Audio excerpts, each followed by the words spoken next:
Handing చేస్తున్నారు. Hydraa officer గారికి మేము రిక్వెస్ట్ చేసినట్టు ఇది సరైన పద్ధతి కాదు. హైడ్రా ఆఫీసర్ చేసిన విధానం తప్పని చెప్తున్నాము. హైడ్రా ఆఫీసర్ చేసిన విధానం తప్పని చెప్తున్నాము.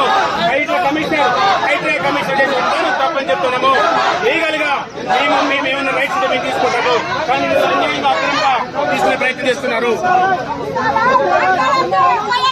120 మంది ఆడవాళ్ళ మీద లింగం అనే వ్యక్తి కేసులు ఉన్నాయి. మా పైన లోపలేస్తామని బెదిరిస్తున్నారు. ఒక గుమాస్తా, లింగం ఎవరు హరిదువారు అయినా గుమాస్తా, మొత్తం గుమాస్తా మేట నీకు చేస్తారు. ఇక్కడ ఓనర్ ఎప్పుడు రాడు పాపం, ఆయనను కూడా మనం అనొద్దు.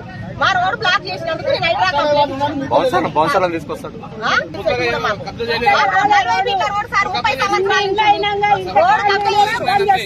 రాజకీయ నాయకుడు అండ ఉంది, ఒక వ్యక్తి అండ ఉంది. వాని పేరు తొందర కూడా బయటకు వస్తుంది. ఇక్కడ వాని చెయ్యి, ఆ దుర్మార్గం చెయ్యి ఉంది. ఇక్కడ ఆ అండ చూసుకొని రోడ్డు మూసారు. మాకు రోడ్డు కావాలి, మాకు ఎవరితో ఏమవుతుంది. రోడ్డు కబ్జా చేసి